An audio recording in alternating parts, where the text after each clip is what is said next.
Assalamualaikum warahmatullahi wabarakatuh. Perkenalkan, nama saya Aulia Umali, NIM 211210105, Prodi Pendidikan Agama Islam, kelas 2E. Baiklah, di sini saya akan menjelaskan tentang makalah saya yang berjudul Proses Pertumbuhan Kognitif, Psikososial dan Bahasa Manusia. Mata kuliah Psikologi Pendidikan, dosen pengampu Dr. Basinun, SAG, MPD. Baiklah, selanjutnya saya akan menjelaskan materi saya. 1. Pengertian kognitif. Istilah kognitif berasal dari kata cognition, artinya yaitu pengertian mengerti. Kognitif adalah suatu aktivitas mental yang membuat sesuatu individu mampu menghubungkan, menilai, dan mempertimbangkan suatu peristiwa, sehingga individu tersebut mendapatkan pengetahuan setelahnya. Yang dimaksud perkembangan kognitif menurut Piaget adalah perkembangan kognitif adalah tahap-tahap perubahan yang terjadi dalam rentang kehidupan manusia untuk memahami, mengelola informasi, memecahkan masalah, dan mengetahui sesuatu. 1. Tahap sensori motor. Anak saat baru lahir hingga usia batita dari 18 sampai 24 bulan. Karakteristik utama dari tahap sensori motor pada anak usia 0 sampai 2 tahun meliputi 1. Bayi mengetahui dunia melalui gerakan dan sensasi mereka. 2. Anak-anak belajar tentang dunia melalui tindakan besar seperti mengisap, menggenggam, melihat, dan mendengarkan. Akhir tahap sensori motor 18 sampai 24 bulan, anak mencapai tenggak penting lainnya, yaitu perkembangan bahasa awal. Tahap kedua ialah tahap pra-operasional, saat anak usia batita 2-7 tahun. Karakteristik tahap pra-operasional meliputi 1. Anak mulai berpikir secara simbolis dan belajar menggunakan kata-kata dan gambar untuk mewakili objek. 2. Anak-anak pada tahap ini cenderung egosentris dan sulit untuk melihat suatu dan sudut pandang orang lain. Selama tahap ini, usia 2-7 tahun, anak-anak juga mengembangkan memori dan imajinasi yang memungkinkan mereka memahami perbedaan antara masa lalu dan masa depan, serta terlibat dalam khayalan. 3. Tahap Conrad, saat anak usia 7 tahun hingga 11 tahun. Karakteristik tahap ini meliputi 1. Selama tahap ini, anak-anak mulai berpikir logis tentang peristiwa-peristiwa Conrad. 2.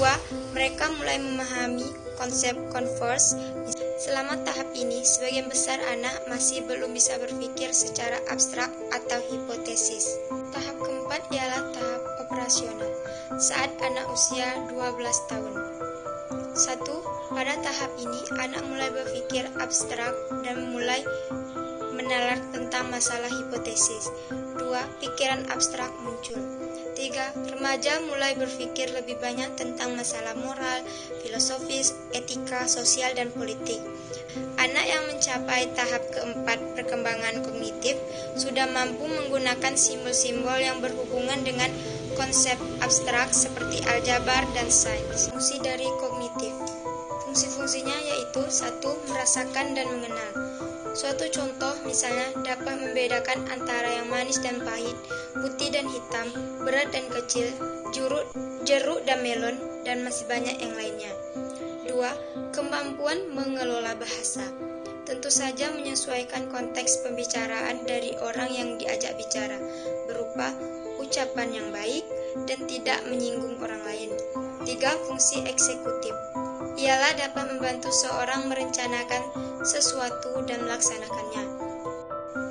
keenam yaitu contoh dari kognitif. 1. Aspek auditori. Aspek auditori dalam perkembangan kognitif berkaitan dengan bunyi atau suara. 2. Aspek visual berkaitan dengan visual. 3. Aspek taktil berkaitan dengan indera peraba untuk mengenali tekstur. 4. Kinestetik berkaitan dengan kemampuan dalam kelancaran gerak motorik. 5. Aspek aritmetika berkaitan dengan kemampuan berhitung serta kemampuan dasar matematika. Dan yang terakhir yaitu level perkembangan kognitif. 1. Level mengingat dan memahami. 2. Level mengaplikasikan. 3. Level menganalisis, mengevaluasi, dan mencipta. Baiklah, selanjutnya saya akan menjelaskan tentang materi saya, yaitu perkembangan psikososial. Tujuan pembelajaran dari psikososial yaitu memahami pengertian psikososial dan menjelaskan tentang pembagian psikososial. 1. Pengertian dari psikososial. Dari istilah ialah yang digunakan untuk menggambarkan hubungan antara kondisi sosial seseorang dengan kesehatan mental atau emosionalnya. Dari kata istilah psikososial melibatkan aspek psikologis dan sosial. Contohnya, hubungan antara ketakutan yang dimiliki seseorang psikologis terhadap bagaimana cara dengan orang lain di lingkungan sosialnya. Dan yang kedua yaitu perkembangan dari psikososial. Menurut Erikson, perkembangan seseorang berasal dari pengalaman sosial sepanjang hidupnya, sehingga disebut sebagai perkembangan psikososial. Perkembangan ini sangat besar mempengaruhi ego seseorang secara sadar. Selain ego, persaingan akan memotivasi perkembangan perilaku dan tindakan. Secara sederhananya, apabila seseorang ditangani dengan baik, maka ia akan memiliki kekuatan dan kualitas ego yang baik pula, dan begitupun sebaliknya. Erik Erikson memiliki keyakinan yang sama. Yang ketiga yaitu tahap-tahap perkembangan psikososial. 1. Tahap kepercayaan dan ketidakkepercayaan dari umur 0 sampai 18 bulan. Anak akan berkembang secara baik fisik dan mentalnya, memenuhi kebutuhannya. Jika anak dibesarkan dalam lingkungan yang positif, maka kepercayaan dapat menyebabkan sikap berani melakukan berbagai eksplorasi. Namun, jika anak dibesarkan dalam lingkungan yang kasar, maka dapat menyebabkan anak kurang percaya diri, menolak untuk mengeksplorasi lingkungan. 2. Otonomi dan rasa malu. 18 bulan sampai 3 tahun. Otonomi merupakan kemampuan dasar untuk berpikir dan bertindak dengan rasa percaya diri dan mandiri. Peran orang tua tahap ini sangat mempengaruhi. Jika kontrol yang diberikan terlalu sedikit, maka akan membuat anak ragu-ragu dalam melakukan berbagai eksplorasi dan menjadi penyendiri. Yang 3, inisiatif dan rasa bersalah anak berumur dari 3 tahun sampai 6 tahun. Pada tahap ini, anak diminta untuk menjalankan kepercayaannya dan kemandiriannya yang penuh. Jika berhasil pada tahap ini, maka rasa tanggung jawab pada dirinya meningkat. Namun, jika gagal pada tahap ini, maka anak akan memiliki rasa bersalah dan kurangnya inisiatif dalam melakukan hal. Kepribadian seseorang terjadi dalam serangkaian tahapan. Apabila setiap tahap perkembangan dapat dilalui dengan baik, maka individu yang bersangkutan akan memiliki perasaan mampu, di mana perasaan ini didasarkan pada kekuatan atau kualitas ego. Apabila tahapan ini dikelola secara lemah, individu tersebut akan merasa ketidakseimbangan dalam aspek-aspek perkembangannya. Yang keenam yaitu keintiman dan isolasi anak berusia 18 tahun sampai 40 tahun. Keintiman dalam tahap ini merupakan identitas personal yang sangat kuat antara wanita dan pria, yang dimana tahap ini sebagai tahap seksual mutuality atau kematangan seksual. Jika hubungan ini berhasil, maka seseorang akan memiliki teman kata pasangan hidup dan melanjutkan hubungan menjadi sebuah komitmen.